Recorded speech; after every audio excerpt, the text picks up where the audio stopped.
26-এ এসে এমন কিছু ঘটনা ঘটছে যেটা জামাত কখনো কল্পনা করে নাই।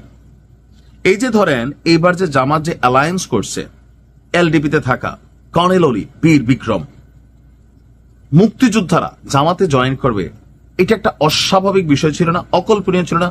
আপনি চিন্তা করেন কখন এমন ঘটছে?